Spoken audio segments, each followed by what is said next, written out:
जनहित India news लगातार जनहित की बात करते हुए आम जनता की बातें, उनके मुद्दे क्या हैं, चुनावी मुद्दे उनके क्या हैं 24 में, लोकसभा चुनाव में किसे वोट करेंगे, मोदी या राहुल, बीजेपी या कांग्रेस, ये लोगों की आम राय है जो आप तक पहुंचा रहे हैं। सर, आपका नाम? अनिल निगम। अनिल निगम जी, कहाँ के रहने वाले हैं आप? मैं यहीं प्रयागराज के रहने वाला हूँ। आप प्रयागराज के रहने वाले हैं। चुनाव नज़दीक है 24 का, 25 तारीख को प्रयागराज वोटिंग है। मैं किसे वोट करेंगे आप? देखिए, इस समय जो भाजपा ने अपने कैंडिडेट उतारे हैं, मेरे हिसाब से वो they are the best ever candidate, highly educated, qualified, learned. जो ये नीरज त्रिपाठी जी हैं, ये अपर महाधिवक्ता भी हैं। तो हम एक तो इस आधार पर कि जो कैंडिडेट है वो बहुत अच्छा हो, क्लीन छवि का हो। दूसरा प्रवीण कुमार पटेल जी जो खड़े हुए हैं, तो मैं दोनों मुझे कैंडिडेट अच्छे लगे। अपार्ट फ्रॉम दिस पार्टी भी अच्छी है और परफेक्ट तो पूरे हिंदुस्तान में दुनिया भर में कहीं कोई नहीं है। हम ये मानते हैं whosoever is better than others, better than others. Perfect मैं ये भी नहीं कहता कि साहब मोदी जी परफेक्ट हैं, सब चीज़ सारे डिसीजन उनके सही हैं, सारी उनकी वो सही, लेकिन औरों से बेहतर अपीजमेंट पॉलिसी हो चाहे टूवर्ड्स माइनॉरिटीज़, ये आज से नहीं चल रही है, बहुत साल से चल रही है और इसने जितना देश का नुकसान किया है इतना किसी और ने नहीं किया। तुष्टीकरण, और आज जो समाज में जो सबसे ज़्यादा विद्वेष फैला है वो पहले हिंदू मुस्लिम का था, फिर बाद में हिंदू में हो गया। तो कुल मिला करके ये जो पार्टियां हैं, इसके अलावा एक मेरा बड़ा विशेष मुद्दा है कि जितना जातिवादी पार्टियां नहीं कर रही हैं, उससे ज़्यादा तो जातिवादी ये चैनल्स वाले कर रहे हैं। हर कॉन्स्टिट्यूंसी का बता रहे हैं, इतने वहाँ मुस्लिम हैं, इतने यहाँ हिंदू कुर्मी हैं, इतने पटेल हैं, इतने, कोई ज़रूरत नहीं है। They are all Indians, they are all voters. तो ये सब उसका डिवीज़न कर करके बताना कि यहाँ इतने कायस्थ हैं, इतने ब्राह्मण हैं, ये एक तो गलत बात है। और रही बात ये कि हमको ये कहना है कि सब पार्टियाँ जितनी हैं, सब इंडी गठबंधन में सब अपना अपना मैनिफेस्टो अलग अलग दे रही हैं। पहले अभी सीट के लिए लड़ रही थी, फिर उसके बाद सब ने अपना मैनिफेस्टो अलग कर दिया कि तेजस्वी यादव का अलग मैनिफेस्टो है, अखिलेश यादव का अलग मैनिफेस्टो है, टीएमसी का अलग मैनिफेस्टो, सबका अलग अलग मैनिफेस्टो है। फिर ये इनका कोई पहले हुआ करता था जब यूपीए की थी, तो उसमें एक कॉमन मिनिमम प्रोग्राम बनता था CMP। तो उसमें ये होता था कि लोग ये डिसाइड करती थी सब पार्टियां कि हम इसके आधार पर मेन हमारा है। अब सबका अलग अलग एजेंडा है। फिर उसके बाद अभी ये सब 24, 25, 30, 35 पार्टियाँ हैं, ये सब मंत्रालय के लिए। पहले आपको याद होगा ममता बनर्जी बिल्कुल अड़ गई थी कि साहब हमको तो रेलवे मिनिस्टर चाहिए। तो मिनिस्ट्री के लिए भी वो प्रफुल्ल पटेल साहब जो थे वो कह रहे थे हमको एविएशन मिनिस्ट्री ही चाहिए।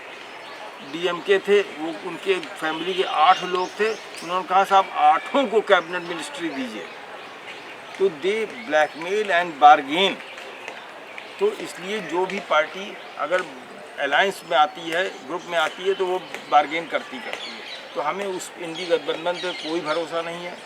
Modi ji is better global leader हैं, जो काम है वो दिखाई दे रहे हैं, खाली बातें नहीं हैं। देख रहे, चाहे आप एयरपोर्ट ले लीजिए, चाहे प्लेटफॉर्म से रेलवे कर ले लीजिए, चाहे वंदे भारत ले लीजिए, hundreds of and thousand Ryan ले लीजिए, कौन सा डिफेंस ले लीजिए, कौन सा ऐसा सेक्टर है जिस पर काम नहीं हुआ। तो इस तरह से मैं तो ये समझता हूँ कि इस समय जो प्रेजेंट रेजीम है it is better than others. और मुझको या तो कोई बता दे कि भैया आप ये नहीं अच्छे हैं, इनसे कौन अच्छा है ये बता दें। लोग विपक्ष लगातार कह रहा है कि जब देश में जब से बीजेपी सरकार आई है, महंगाई और बेरोजगारी बढ़ी है, इस पर क्या कहेंगे? देखिए, महंगाई और बेरोजगारी कभी नहीं ख़त्म थी, हमेशा थी। जिन लोगों के पास, जैसे हैव एंड हैव नॉट्स, जिनके पास है और जिनके पास नहीं है, ये हमेशा से लोग रहे हैं। जिनके पास है उनके लिए कोई महंगाई नहीं है, जिनके पास नहीं है उनके लिए हमेशा महंगाई है। तो एक तो ये इशू है कि ये महंगाई वाली ये खाली पॉलिटिकल गिमिक है। बेरोजगारी में भी कोई मेरा ये कहना है कि अभी भी जो टैलेंटेड हैं, जो लोग क्वालिफाइड हैं, लर्नेड हैं, they are still getting jobs. लेकिन जो लोग खाली डिग्री होल्डर हैं, गांव की किसी कॉलेज से उन्होंने डिग्री ले लिया और फिर उसके बाद अपने को बेरोजगार कह रहे हैं। कितने ऐसे इंजीनियरिंग कॉलेजेस हैं गांव में जो 1-1, 2-2 बिल्डिंग में चल रहे हैं और they are selling BTech degree. मैं उसको पढ़ाते नहीं, मैं तो कह रहा हूँ दे सेल डिग्री। मार्केट में उसमें यानी कि आपके तबेले में भर के डिग्री बेची जा रही है। बिल्कुल बेची जा रही है। ऐसे हजारों कॉलेजेस हैं जो यही कर रहे हैं, और बच्चे जो हैं खाली एग्ज़ाम टाइम में चले जाते हैं देने के लिए, इम्तहान देने के लिए, बाकी रेगुलर क्लासेस कोई करता ही नहीं है। तो सरकार ऐसे कॉलेज बंद क्यों नहीं करा रही? नहीं, देखिए सरकार की भी लिमिटेशंस हैं, क्योंकि ये जो होता क्या है कि जो करप्शन है वो ग्रास रूट लेवल पर है, जो आमतौर पर पता नहीं चलता। जो लोग इन जैसे आपने ही बताया कि गांव में एक बिल्डिंग में 2 कमरे में कॉलेज चल रही है, तो क्या ऐसी कॉलेज जो मान्यताएं होती हैं, जो नॉर्म सरकार के होते हैं, तो उनको फुलफिल कर रही हैं? और कर रही हैं तो चल रही हैं, नहीं करे तो क्यों चल रही हैं? देखिए, अभी आपको हम नाम नहीं लेना चाहते हैं, नैनी में एक यूनिवर्सिटी है, हाँ, वो खाली जो है मान्यता देने का बिजनेस कर रही है। रज्जू भैया? अब मैं नाम नहीं लेना चाहता। नैनी यूनिवर्सिटी रज्जू भैया ही ना, हम तो बोलेंगे, हम तो पत्रकार हैं भाई। नहीं, आप ठीक है, लेकिन मैं नहीं बोलना चाहता हूँ, लेकिन मेरा ये मानना है वो खाली मान्यता देने का बिजनेस कर रही है। तो वहाँ की चांसलर कौन है? कोई सिंह साहब है? मैं इसको क्योंकि कोई लेडी नहीं, लेडी तो यूनिवर्सिटी ऑफ इलाहाबाद की है। नहीं, वहाँ भी है, सीमा सिंह। सीमा से आई है क्या? तो मेरा मतलब बहुत सारे ऐसे कॉलेजेस हैं, बहुत सारी यूनिवर्सिटीज़ हैं, वो डिग्री सेल कर रही हैं। आप अभी 3-4 साल पहले बीएड चल रहा था, कोई मेरठ के अंदर वहाँ से बीएड करके चला आ रहा है, कोई कहीं से बीएड करके चला आ रहा है, और सब बीएड करके अपने को रजिस्टर करा लिया कि हमको मास्टर बनाओ। They are unqualified but they are degree holders only. मेरा मतलब वो ना वो एजुकेटेड है ना वो लर्नेड है। और ऐसे आपने भी कितने वीडियो चलाए होंगे जिसमें टीचर को ये नहीं मालूम है कि who is the chief minister of UP, who is the prime minister of the country, who is president of, इनको मालूम नहीं, बेसिक इन्फॉर्मेशन ही उन लोग टीचर्स को नहीं है। तो क्या अपने बच्चों को पढ़ा रहे हैं? लेकिन सब चाहे वो पैसा दे करके, चाहे डिग्री के बल पर, चाहे वो ये आपके धरना प्रदर्शन के बल पर किस तरह से नौकरी पा जा रहे हैं। और बहुत सारी ऐसी नौकरियां हैं जो खाली इसी बात के लिए दी गई हैं, भैया खाओ। आंगनबाड़ी और तमाम ऐसे गांव में जो है बहुत सारी ऐसी हैं, कौन कौन सी आंगनबाड़ी के अलावा तमाम ऐसी हैं जिन जो खाली ऐसे उनकी परवरिश के लिए उनको रख दिया गया। They are doing nothing. मतलब अगर नहीं, बेरोजगारी वही चिल्ला रहे हैं जिनके पास नॉलेज नहीं है, स्किल नहीं है, डिग्री बस लेके घूम रहे हैं। यस, आपका ये कहना है? जी। ठीक है। महंगाई क्या कहेंगे? महंगाई बिल्कुल, मेरा मतलब हम तो भाई जब से नौकरी कर रहे हैं 1980 से हमेशा आप नौकरी बेसिक कर रहे थे? मैं नौकरी क्या में थे था, आप? मैं स्टेट बैंक में मैनेजर था। तो मैं तो शुरू से जब मेरी सैलरी मिलती थी तो उसमें बेसिक पे लिखी जाती थी और उसके नीचे डीए लिखा जाता था। डीए क्या है? डियरनेस अलाउंस मीन्स हिंदी में महंगाई, महंगाई भत्ता। महंगाई भत्ता। तो जब महंगाई भत्ता उस समय मिल रहा है तो ये 1988 में महंगाई भत्ता मिलता, मतलब महंगाई तब पर भी थी? तब भी थी, और उस समय भी उसी को कंपनसेट करने के लिए आपको बेसिक सैलरी के अलावा डीए मिलता था। अदरवाइज डीए का कोई रोल ही नहीं है। अच्छा भाई आप और अलाउंसेस दीजिए, महंगाई का क्या रोल है? अच्छा, आगे बढ़ते हैं। कड़ी में बात करते हैं आपके कैंडिडेट के प्रयागराज की, बीजेपी से नीरज त्रिपाठी और गठबंधन से आपके सपा कांग्रेस गठबंधन से प्रयागराज में उज्ज्वल रमण सिंह। दोनों ही एक चांदी के चम्मच लेके पैदा हुए इंसान हैं। करेक्ट। चाहे नीरज त्रिपाठी की बात करें, चाहे उज्ज्वल रमण सिंह की बात करें, दोनों एक अच्छे खासे रईस व्यक्ति हैं। क्या एक इतना रईस आदमी दोनों ही हैं, क्या आम जनता की बातों को सुन या समझ पाएगा? देखिए, ऐसा है जैसे ये नीरज त्रिपाठी जी हैं, ये पब्लिक सर्विस में शुरू से इनका कैरियर रहा है। He has been advocate. तो इतने बड़े एडवोकेट हैं, ये महाधिवक्ता हैं, तो क्या ये समय निकाल के 5 साल पब्लिक के बीच में जा पाएंगे? देखिए, ऐसा है, इनके पिताजी भी गवर्नर रहे हैं और वो भी सीनियर एडवोकेट थे इलाहाबाद में। और जब उनको असाइनमेंट ऐसे मिले तो उन्होंने उतने दिन के लिए अपनी जो है वकालत छोड़ी। और इसके अलावा आपको बताएं, अमेरिका में भी जो प्रेसिडेंट होता है, जब वो अपनी कैबिनेट बनाता है तो कभी प्रोफेसर्स को ले लेता है, कभी इंजीनियर्स को ले लेता है अपनी कैबिनेट में, अपने उन लोग, और वो लोग उतने पीरियड तक रहते हैं उनकी कैबिनेट में, और जब उसका टर्म खत्म हो जाता है तो they go back to their profession. तो उसी तरह से मेरा मानना ये है कि नीरज त्रिपाठी जी अगर ये पार्लियामेंटेरियन हो जाएंगे, सांसद बन जाएंगे, तो उतने दिन के लिए ये निश्चित रूप से अपने काम को कम करेंगे और पब्लिक सर्विस में जिसके लिए वो आए हैं वो हमें उम्मीद है कि पूरा करेंगे, और इनका कोई ऐसा पास रिकॉर्ड भी नहीं है जिससे हम कोई उनके अगेंस्ट में कोई माइनस पॉइंट दे सकें। हाँ देखिए, और ये इतने बड़े अधिवक्ता हैं, आपने खुद बताया मुझे कि वो उत्तर प्रदेश सरकार के अपर महाधिवक्ता हैं, तो इनकी जो फीस होती है लाखों रुपए में होती है जी। क्या इतना पैसा छोड़ करके इस संसद में क्यों आना चाह रहे हैं? ऐसे बहुत सारे लोग हैं जो एक सर्टेन टाइम के बाद पैसा उनके लिए गौण हो जाता है, और फिर उसके बाद स्टेटस, पब्लिक रिकॉग्निशन, ये इम्पॉर्टेंट हो जाता है। श्यामा चरण गुप्ता यहाँ पर इलाहाबाद में एक बहुत बड़े व्यापारी थे, वो उन्होंने जब एक सर्टेन पैसा कमा लिया उसके बाद वो फिर पॉलिटिक्स में उतरे। तो कभी कभी ऐसा होता है कि पैसा की एक लिमिट होती है, वो जब फुलफिल हो जाती है तो फिर आदमी अपने को दूसरे फील्ड में। आप ये कहना चाह रहे हैं कि नीरज त्रिपाठी पैसे के लिए नहीं आ रहे हैं संसदीय में, वो आ रहे हैं स्टेटस और पावर के लिए। पावर के लिए, स्टेटस के लिए, पब्लिक सर्विस के लिए। पावर तो भाई उनको तो सेवा तो बिना सांसद बने भी कर सकते हैं, आप जाएं नहीं देखिए, गरीबों के बीच में जाएं, देखिए खाना बांटे, पैसा बांटे, उनके लिए कुछ करें। देखिए, सांसद बनने में आप बहुत सारे काम जो है अपने पार्लियामेंट में अपनी बात रख करके सरकारी पैसे करवा सकते हैं, आप करवा सकते हैं। और इलाहाबाद में आपको याद होगा नैनी का नया पुल जो था 20 साल पड़ा रहा, नया यमुना पुल, और उसके बाद क्या मुरली मनोहर जोशी ने अपने पास से करवा दिया, लेकिन he made sincere efforts to get it done, और अल्टीमेटली आज आपके सामने नया यमुना पुल है। बड़े कार्यों के लिए शासन का हमें मदद लेना पड़ता है। जी, आप ये कहना चाह रहे जी। हैं, मतलब आप प्रयागराज के बीजेपी प्रत्याशी नीरज त्रिपाठी अधिवक्ता से संतुष्ट हैं आप? बिल्कुल संतुष्ट हूँ।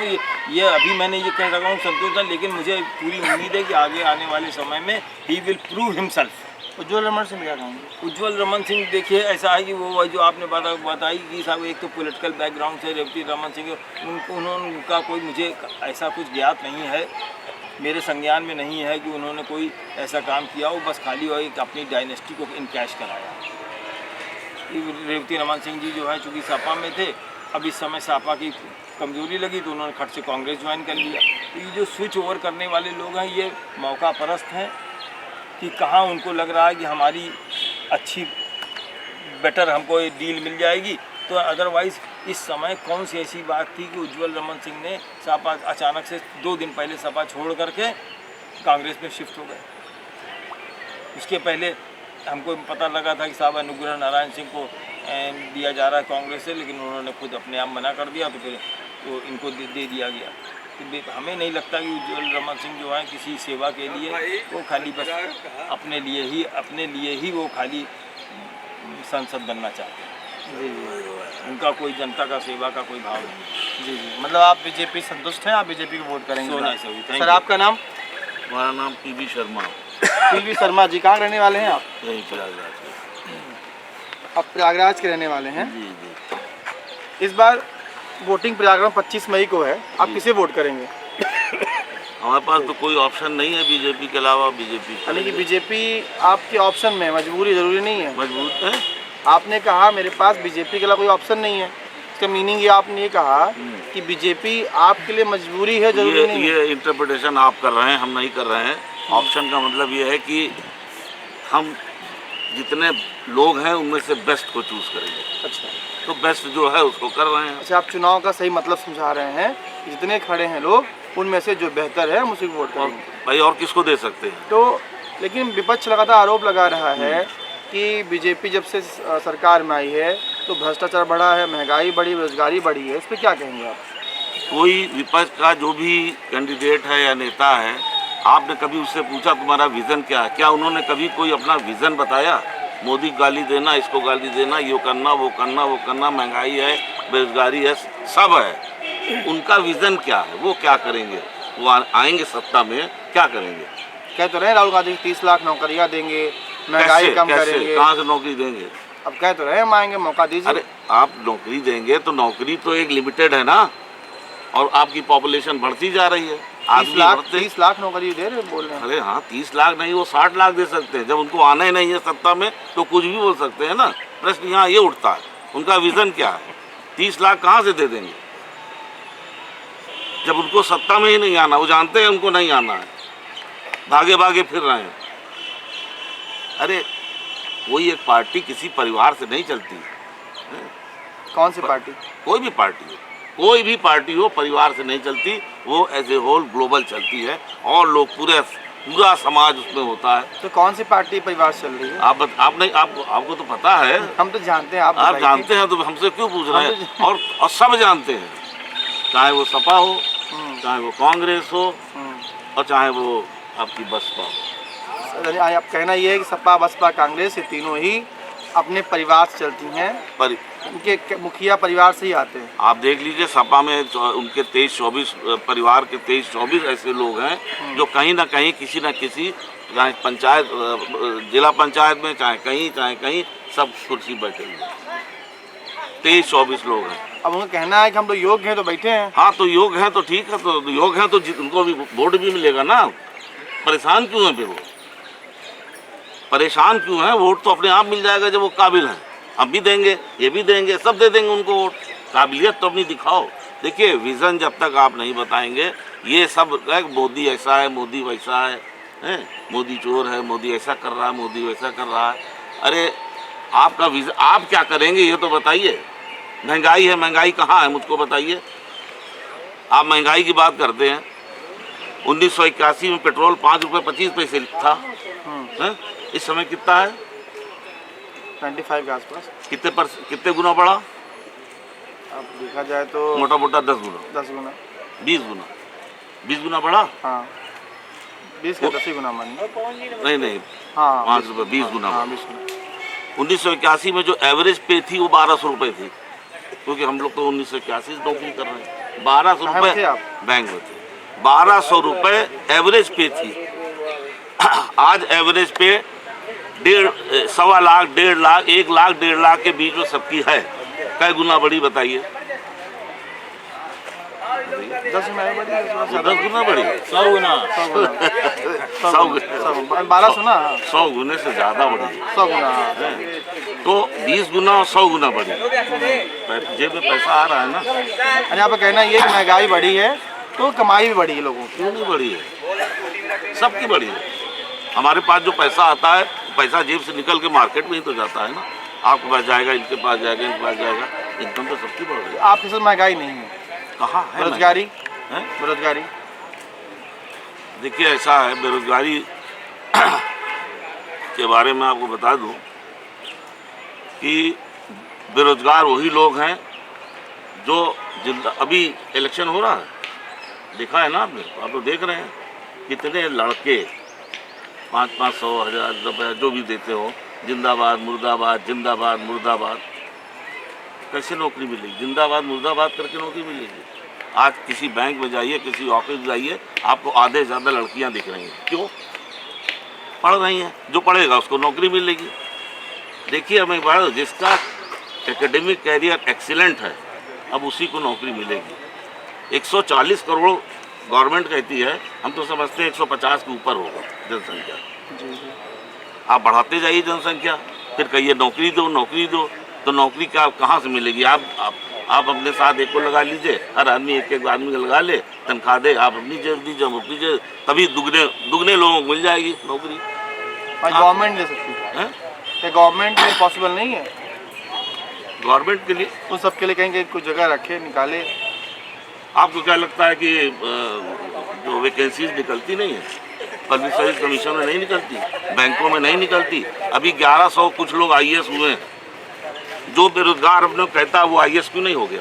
पढ़ लिख के IAS हो जाता। 1125 लोग हुए ना, हम ही आप में से तो हुए हैं, ये एलियंस तो आए नहीं थे। तो जो बेरोजगार हैं वो स्वयं जिम्मेदार हैं। और कौन जिम्मेदार है भैया? पढ़ो लिखोगे नहीं और आवारागर्दी करोगे, ये करोगे वो करोगे तो कौन नौकरी देगा? कहाँ मिलेगी नौकरी?